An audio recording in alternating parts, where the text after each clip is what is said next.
জুবিন সমাধিৰ ক্ষেত্ৰত কিছুমান লোকে উদণ্ড আচৰণ কৰিছে। স্থানীয় ৰাইজে আয়ুক্তৰ লগত কালি মিটিঙো কৰিছে, তাত কিবা টাইমিং দিয়া হ'ব নেকি? কি ব্যৱস্থা ল'ব? যোৱাকালি স্থানীয় ৰাইজে জিলা আয়ুক্তৰ লগত এখন সভা কৰিছে আৰু কেইটামান প্ৰস্তাৱ লৈছে। জিলা আয়ুক্তই এই দিশত, ৰাইজ আৰু জিলা আয়ুক্তই এই দিশত সিদ্ধান্ত ল'ব আৰু তাতে চৰকাৰে হস্তক্ষেপ নকৰে। যোৱাকালি মিটিং হৈছে, গতিকে অহা কালি পৰহি যি প্ৰস্তাৱ আছে লাহে লাহে জিলা আয়ুক্তই তাক ৰূপায়ণ কৰিব, কিন্তু চৰকাৰ বা ৰাজ্য চৰকাৰে ইয়াত হস্তক্ষেপ নকৰে। এইটো তেওঁলোকে আলোচনা কৰি আছে, আমি এক্সপাৰ্ট কমিটি কৰি দিছো। তেওঁলোকক চবকে সময়সীমা দি থাকিলে তেওঁলোকে মুখ্যমন্ত্ৰীক বেয়া পাব নহয়।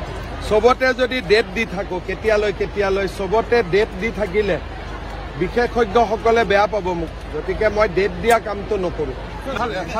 দিলীপ শইকীয়াই কালি এটা কথা মুকলিভাৱে অভিযোগ কৰিছিল যে গুৱাহাটীৰ কিছুমান কংগ্ৰেছ নেতাই আচলতে পাল পাতি তেওঁলোকে সমাধি ক্ষেত্ৰলৈ মানুহ পঠিয়াই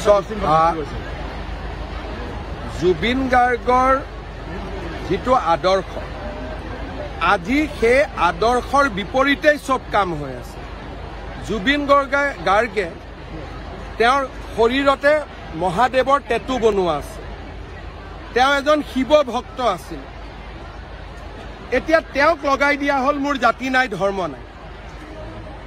মোৰ জাতি নাই ধৰ্ম নাইটো কাঞ্চনজংঘা চিনেমাৰ এটা ডাইলগ, কিন্তু জুবিন গাৰ্গে এজন আমাতকৈ ডাঙৰ শিৱ ভক্ত আছিল।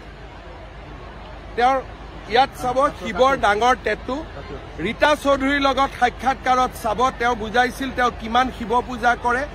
আৰু মোৰ লগত বহুত ফটো আছে য'ত জুবিনে মন্দিৰত পূজা কৰে। জুবিনকতো নাস্তিক বনাই দিলে বাওঁপন্থীসকলে। যি জুবিন নাছিল সেইটো জুবিন বনাব চেষ্টা কৰি থকা হৈছে। সেইকাৰণে বিজেপিয়ে ৰাজপথত নামিছে, যাতে প্ৰকৃত জুবিনজন হেৰাই নাযায়। হুৰ হুৰ হুৰাই দে গান কোনে গাইছিল?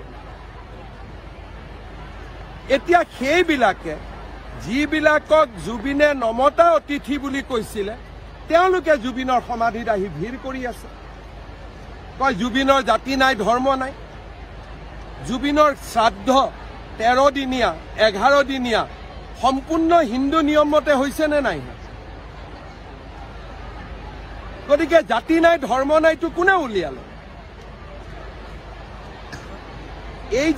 এই গোটেই জুবিনৰ সন্মুখত লৈ সনাতন হিন্দু ধৰ্মক দুৰ্বল কৰিব বিচৰা হৈছে। গতিকে এই কথাবিলাক আমি একমাহ নোযোৱাৰ কাৰণে কোৱা নাছিলো। এতিয়া আমি সকলোকে বিতৰ্কলৈ মাতিছো যে আমাক দেখুৱাই দিয়ক জুবিনৰ ধৰ্ম নাছিল বুলি, জুবিনৰ জাতি নাছিল বুলি। কাঞ্চনজংঘা চিনেমাৰ এটা ডাইলগ, তাক কিমান অপব্যৱহাৰ কৰি আছে বাওঁপন্থীসকলে আপোনালোকে চিন্তা কৰক। কয় আজি আপোনালোকে কৈ আছে যে বোমা কিয় মানুহে ফুটালে? কালি প্ৰেছ ক্লাবৰ ইলেকশ্যনৰ পিছত কিয় বোমা ফুটালে সাংবাদিকসকলে? দেৱালীত ৰাইজে বোমা ফুটালে, সমালোচনা কৰিলে। কালি প্ৰেছ ক্লাবৰ ইলেকশ্যনৰ পিছত একেবিলাক সাংবাদিকে বোমা ফুটাই দিলে। তাৰমানে হিন্দু ধৰ্মৰ নামত বোমা নুফুটাব আৰু আমাৰ যি মন যায় আমি তাকে কৰি থাকিম।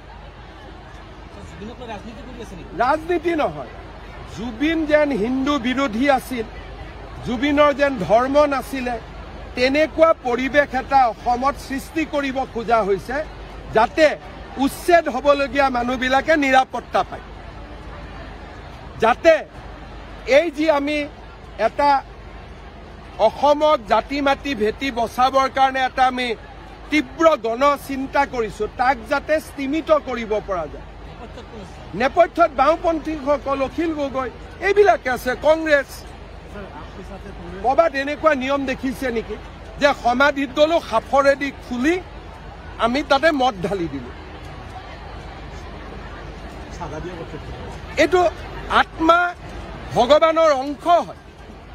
কি জুবিনক অসমীয়া জাতিয়ে কি মদেদি পূজা কৰিব নেকি? এইবিলাক নিয়ম কোনে কৰি আছে?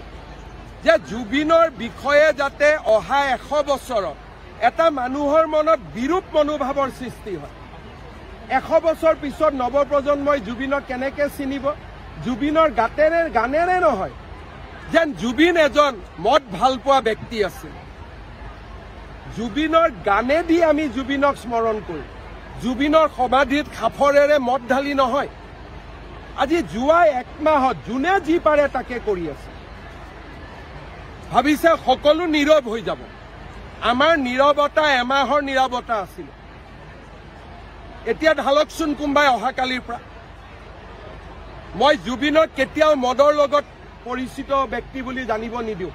জুবিনক মই মায়াবিনী হুৰ হুৰ হুৰাই দিয়া গানেৰে সমৃদ্ধ এজন জাতীয় বীৰ হিচাপে জানাৰ বাবে আমি কাম কৰোঁ।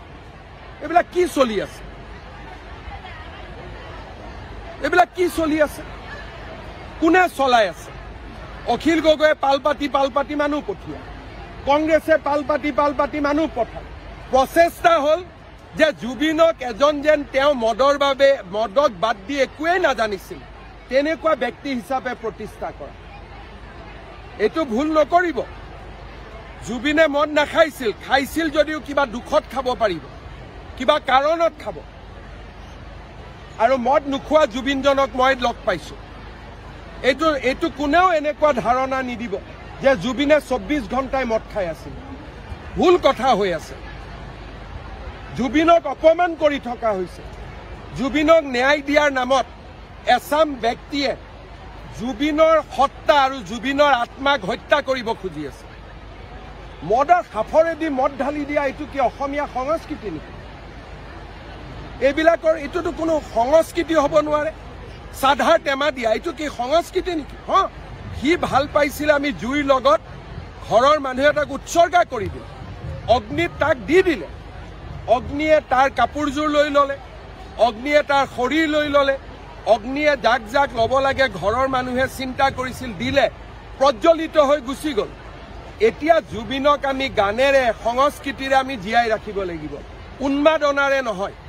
আৰু উন্মাদনাক বিজেপি চৰকাৰে কেতিয়াও স্বীকাৰ নকৰে। উন্মাদনা দি আমাক এক কদম কোনেও হিলাব নোৱাৰে। কোনোবাই ভাবিছে যদি উন্মাদনাত চৰকাৰে শিৰ নত কৰিব, এইটো অখিল গগৈয়ে ভুল ভাবি আছে। যিদিনাখনলৈকে হিমন্ত বিশ্ব শৰ্মাই অসমত মুখ্যমন্ত্ৰী হৈ আছে, উন্মাদনাৰ ওচৰত আমি নতি স্বীকাৰ নকৰোঁ। এইটো একদম নিশ্চিত হৈ থাকে। সকলোৱে চিনেমা ৰাইজে চাব, চৰকাৰে কৰিব নালাগে। আপোনালোকে কৰিব, আমি কৰিম। ব্যক্তিগত হিচাপে মই চাম, আপুনি চাব। জুবিনক চৰকাৰী ব্যক্তি নবনাব, জুবিনক ৰাইজৰ ব্যক্তি কৰি ৰাখক। হ'ব।